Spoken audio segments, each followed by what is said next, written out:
Welcome back to RuggedMade. I'm Jared, and today we have a very special guest. We've got Jake from Dude Ranch DIY. How's it going, everybody? So Jake came up here from Connecticut. He's visiting us up here at the Rugged Ranch, and figured Jake's had one of our splitters for a number of years, and a lot of you have probably seen all the great videos he's made about it. But one thing Jake hasn't had a chance to do is try out some of our other machines. So we thought we'd take this opportunity and get them all out for the first time and kind of do some side-by-side comparisons and have some fun. What do you think, Jake? Yeah, I'm really looking forward to it. As a lot of you probably know, I have an older version of the RuggedMade RS737. Yep. So I'm looking forward to playing around with its two younger brothers and seeing what kind of firewood they can produce. Yeah. So we know you're most familiar with the 700 series, so I thought we'd dive in with the RS322. Like you said, it's kind of the little brother, and it's got the log lift, it's got the catcher tray, and let's throw some logs on there and see what happens. Yeah, I'm looking forward to trying it out. So the 322 basically came about because a lot of people were looking at our 700 series, but they just didn't always need something that big. I mean, you're in the tree service as a professional. I know you're doing some firewood sales, so the bigger machine maybe is the right fit for you, but we had folks who it's really just to do a little bit of home heating. So that's why we came out with this, but the goal was always to try to retain most of the cool features and the ergonomics that made the 700 a success. Yeah, it looks like it. It is, it really is just kind of a shrunk down 700 series. Right. Log lift catcher tray comes standard with the 4-way, and of course you got your dual valve setup.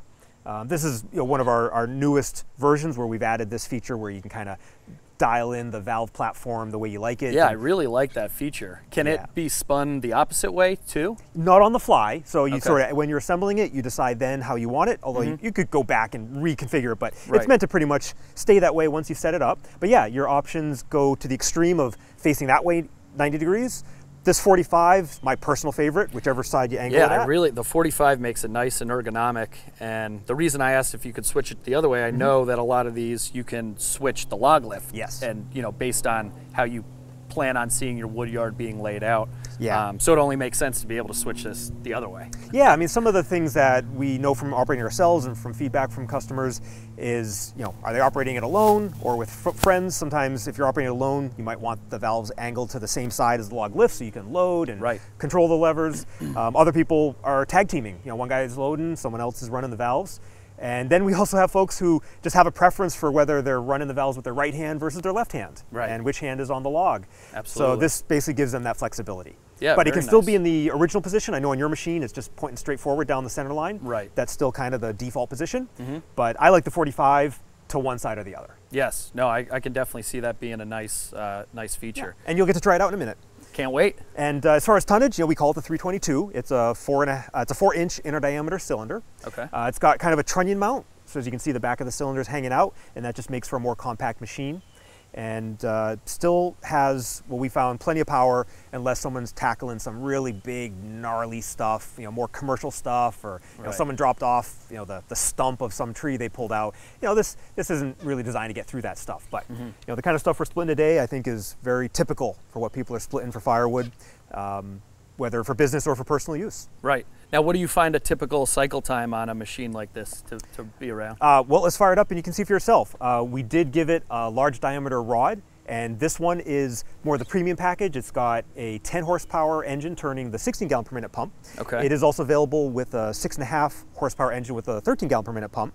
So that's definitely going to change your cycle time based on your flow rate. But this one is going to be the faster machine, so I think we'll probably see some pretty quick cycle times. Cool. And I think we should just break out the clock and see what we get in real world conditions. Yeah, let's do it. All right.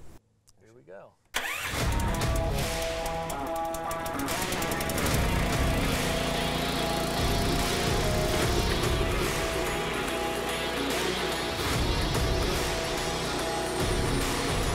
right, ready?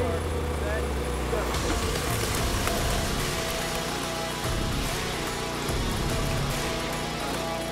10 seconds out and back.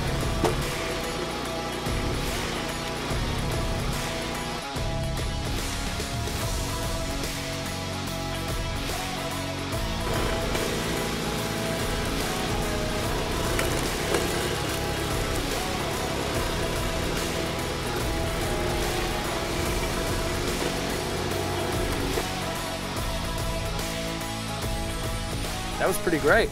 So, real world conditions, we're getting just under 10 seconds out and back. And I think We found for a hydraulic splitter, that's about as fast as you're going to get, unless you get into some really extreme spec with the rod being almost the same diameter as the inner bore. Right. I was getting a little confused there. I'm so used to my machine with the auto cycle that I was forgetting to actually push this back to have it retract back. But once you push it, that detent holds it in, and it snaps right back. So you have that whole return cycle to be able to take your next piece if you have to resplit and position it, cycle it back to be split again. But this is a nice, I really like, the working height is great. They all seem to be about the same, height for working height, but it's really nice that it comes for a smaller machine with this catch tray, the 4-way wedge. I think this is a great, option for those who aren't splitting, 30 cords of wood a year or something. But, for recreational burning, some small home heating, or a good budget-friendly splitter for a couple guys in the neighborhood to probably chip in on and split all the wood for their for their winter firewood season.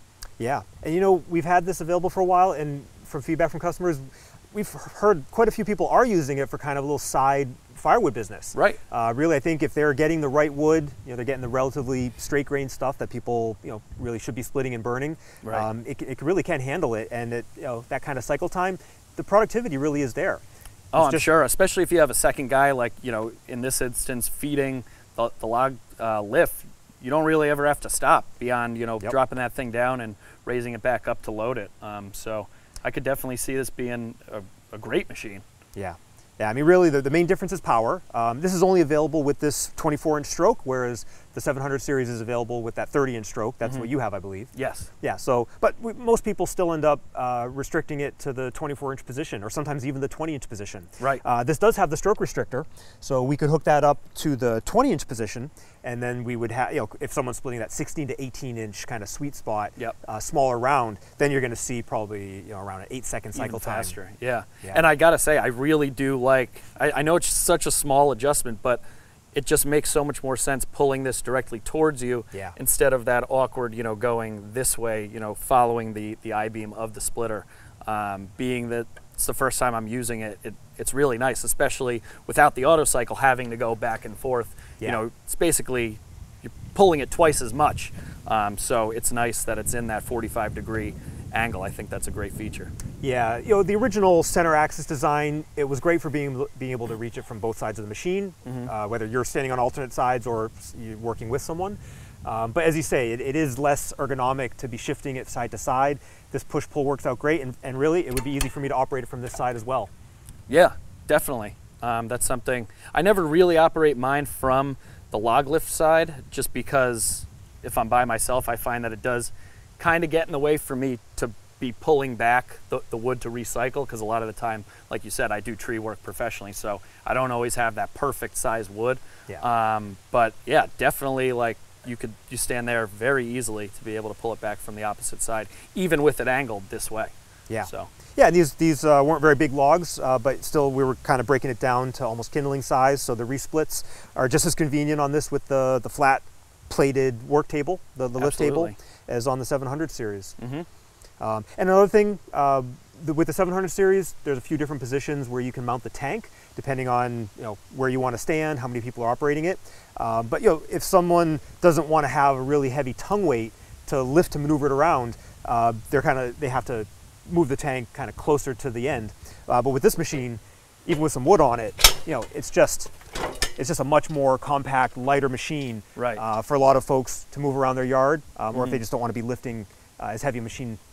Yeah, and I really like how it has the bipod as well, even again, for a smaller machine. It seems like you guys took all the features of the bigger 700 series and just kind of shrunk it down for this smaller, tonnage machine, but it definitely still cranks out the wood.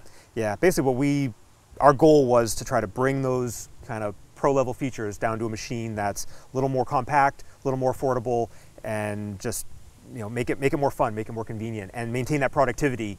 Which is also why we offered it with the bigger motor. When we started out, it was only available with the smaller motor, but again, we do have people running small firewood businesses with this machine, and they wanted a little more cycle time. Yeah, it seems like you nailed it. A little less cycle time. Right. More speed. More speed, less cycle time. Yeah. All right. So now you've operated 322, and I think the only other machine that you haven't seen before is our 500 series, so yes. Why don't we move on to that? All right, let's check it out. So the 537, the machine that started it all for RuggedMade. It's your traditional horizontal vertical splitter. Have you ever operated this format of machine? Yes, actually my first log splitter was an old, I think it was like a Troy built horizontal vertical that my first major welding project was to build a slip-on 4-way wedge for it, but I see that's already something that you have on here. Yep, comes standard with the wings. They're bolt-on wings. Yeah, and I think it's a great splitter for those who might be like working by themselves or don't necessarily need the log lift. That way, when you have a bigger round, you can just flip it up and save your back a little bit. Yeah, well, I figure today we'll try it in both configurations. We'll start out horizontal, and this is 24-inch stroke. It's got the 5-inch ID cylinder, so this is your typical rated for up to 37-ton splitter. A lot of power. Yeah, it's going to split most stuff. The wings are removable, but it's not. You'd have to get out a wrench just to get the bolts off. So generally, we wanted people to not have to take them off constantly. So it's got plenty of power. Hence the higher tonnage. Yeah, so it'll get through most stuff, and then I think these rounds aren't too challenging to split. But if it was something a little greener or stickier, elm, something stringy, the logs can get stuck on the blade. The one you modified, did you find that sometimes logs would stick to the horizontal blades? It would sometimes, but it did have something not nearly as beefy as this, but it did have like 2 bars that came back, act as like a log dislodger kind of thing. But this looks far more beefy and thicker steel than what the Troy built had. So yeah, I mean, through a few generations, we got this to where it protects the engine, it strips the logs off, and it is beefy. For those times when the logs do just get stuck on the blade, because you don't want to have to, have to get out a mallet to break them off. Exactly. So why don't we fire this one up, split some logs in the horizontal position. All right, let's do it.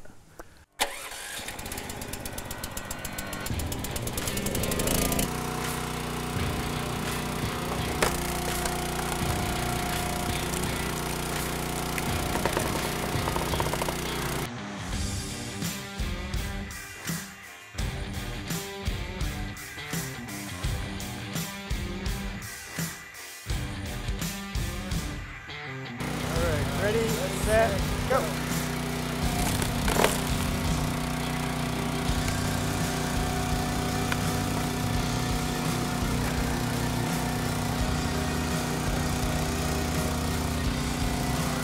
So that was 15 out and back.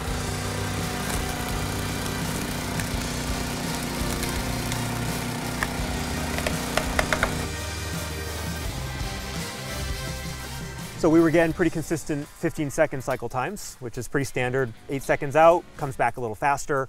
It's typically not loaded up on the way back, and also the thickness of the rod in there means less fluid has to be displaced on the retract stroke. So about 8 out, 7 back is pretty standard. Gotcha. Yeah, that was nice. I really liked the 4-way wedge, and I didn't think that this thing was going to be used as much, but that wood really does with the 4-way kind of get stuck to it, and then but this thing is nice and big, so it both protects the motor, but it also acts as a really nice way for the wood to just be pulled off, so you don't have to really fight with it too much. Yeah, I mean, this ended up being kind of a stringy, sticky piece, so it did come in handy to knock it off. Yeah. A lot of it comes down to how long are people going to season their wood for, how straight are the logs, what is the wood type, but that's where that'll strip it off, and enough power to get through it.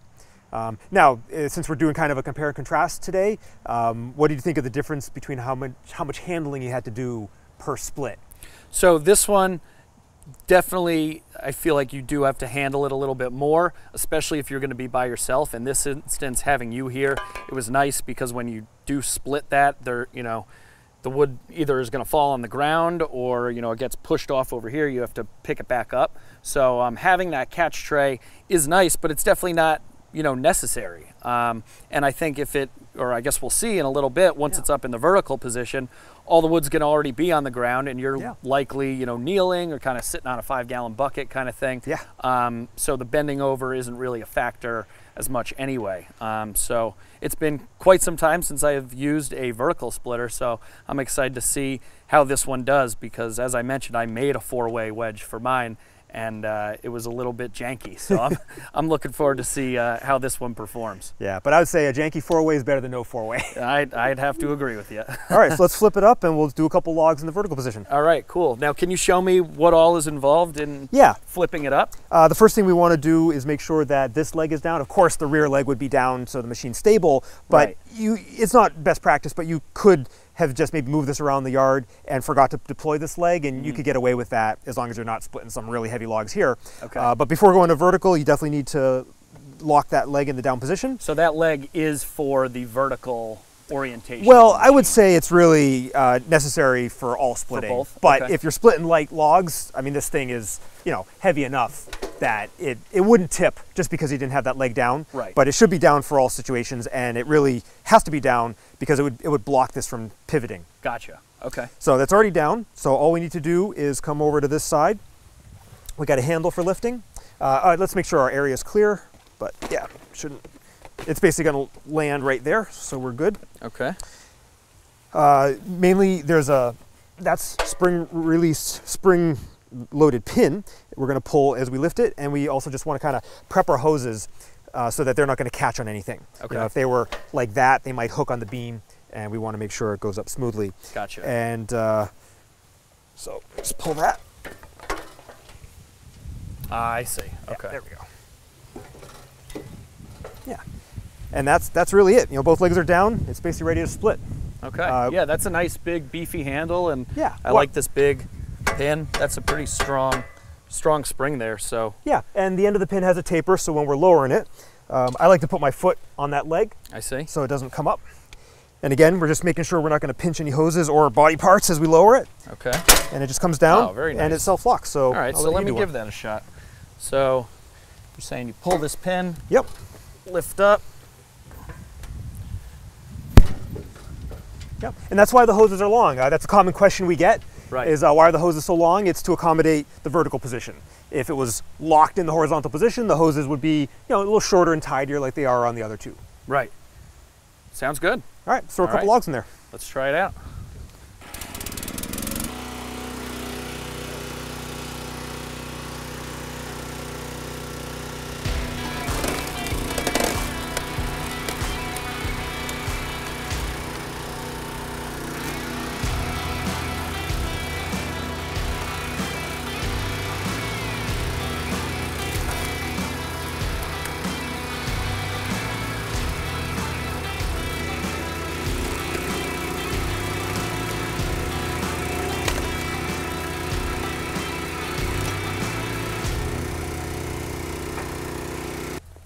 Cool. That worked really well. Yeah. So, I mean, these aren't really big logs, but where this configuration really comes into its own is if you got that big log and you don't have either a tractor to lift it up or it's too heavy for 1 or 2 people to lift, all you have to do is just drag it over, roll it over. Right. And you just pop it in there, and you can even take multiple bites out of it. Mm-hmm. You might have to kind of work your way around before it gets into small enough pieces, but this means you're not lifting it. Absolutely. And you got gravity on your side. As some of the logs you saw that were stuck on the blade as it came back, some hit the stroke restrictor before they got knocked off, some just kind of fell off. Right, exactly. No, it's nice. And I do like how these, Yeah, the cradles. Yeah, the cradles are there on the back side, so it kind of like helps position the log up against the I-beam.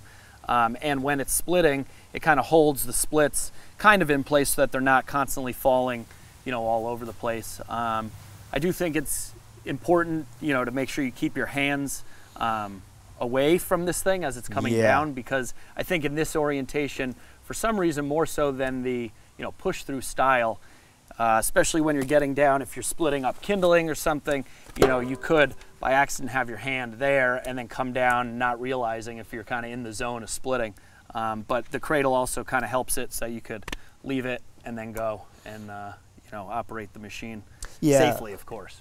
No, you're right, Jake. The pinch points are always something to be cognizant of when you're operating a splitter, and they're a little bit different. Of course, when you're splitting between the log and the blade, wherever the blade is, that's the #1 pinch point to watch out for. But as you say, when this is coming back, you still don't want to have your hands anywhere near that catcher tray. Right. Some people are a little eager to get that split piece pulled out of there, and that's really, it's just wait until it's fully retracted. Right, and it's just, because you're switching the orientation, you just have to be mindful that the pinch points kind of do,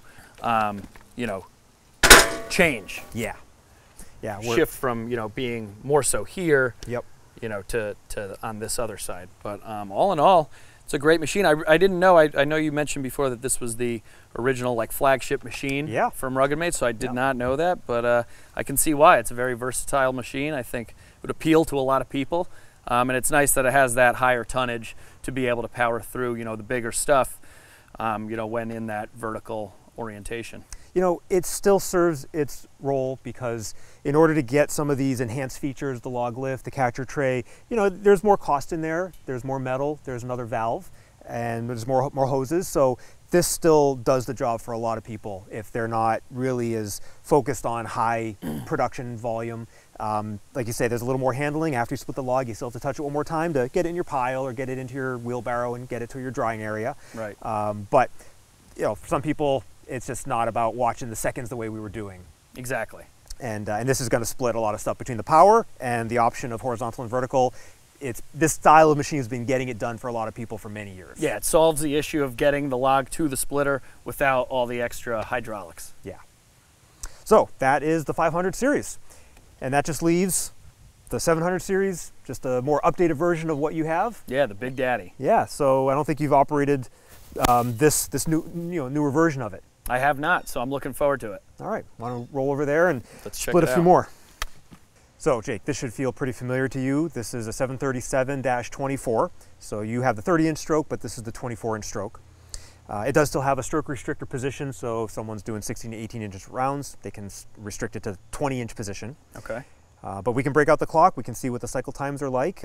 Maybe when you get back home, you can put yours at the same position and see how it compares after the later generation. Cool. And like you saw on the 322, one of the main things that we've added recently is that ability to have the valves angled. Yes. You seem to like that. I do like that, and I also noticed that this is set up with the log lift on the opposite side, the motor side. So I think that's cool how easy that is to do. When you're initially setting it up, you can choose which side you want it, and if things change, you can always move it. Yeah. So, yeah, I think this one's going to be the most familiar to me, so let's fire it up and push some wood through. All right.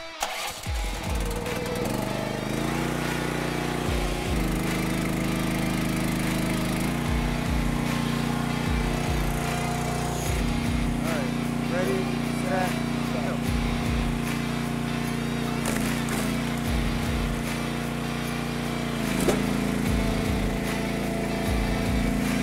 That was 9.5.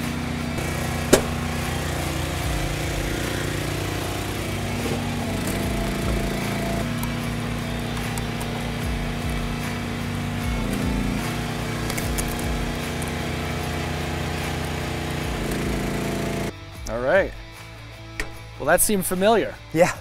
Other than the valve. Other than the valve. A little more, less muscles required to shift those levers, right? Yeah, exactly. No, but I mean, this is a great machine. Obviously, the RS-737 is near and dear to my heart. Yeah. It's got, all the features of the 300 series, but, in a slightly larger package with a little more oomph.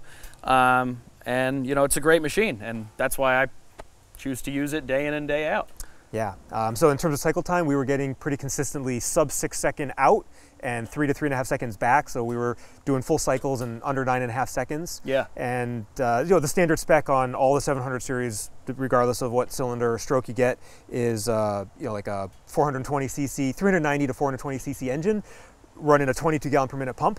And then as you saw when that rod extended, it's the same cylinder you have. Yep. So other than 24-inch stroke versus 30-inch stroke, and that allows the retract to shave off entire seconds by having to move less fluid because of that oversized rod. Absolutely. And that's why I think whether there are plenty of homeowners who are running this machine because they value their time, but people doing firewood for either on the side or as a full-time business, the speed, the productivity of this is really what they want. And they don't want to give up the power either. Right. And we do have the 728 version, which is kind of like a nice in-between. It's still lots of power, but it's even faster because even you know, that same pump and engine package has to move even less fluid. Yeah, I mean, something's always got to give. But yeah, I mean, this is a great machine. It's nice getting to use one like totally stock and seemingly brand new. Yeah. And you know, it's a great machine. So. Yeah. So got to do the whole family. This has been a really great opportunity to have you come up and visit and break out all the different models, kind of do a nice side by side, something we've been wanting to do for a while, but it's a rare opportunity to get a pro like you in to get your real world feedback. And absolutely. Especially the fact that you've been running the 700 for years. Yeah, no, this has been a great opportunity. It's something I've been wanting to do, was try out your whole fleet for a while now, and now I can honestly say that I have. And I think all the machines have their own unique niche, so to speak, for the consumer, and they all do an excellent job of producing a lot of firewood pretty quick. Yeah, depending on what someone's trying to do, how much wood they need, what kind of wood they split, what their budget is. We try to have something that'll work for them. Yeah, there's a machine for everyone. Yeah. So this has been the wrap up for our video of the comparison of the three machines with Jake. But Jake's going to be visiting us for a while, so we're going to have some more videos coming, so stay tuned. Yep. Thanks for having me, guys. This was a lot of fun. All right.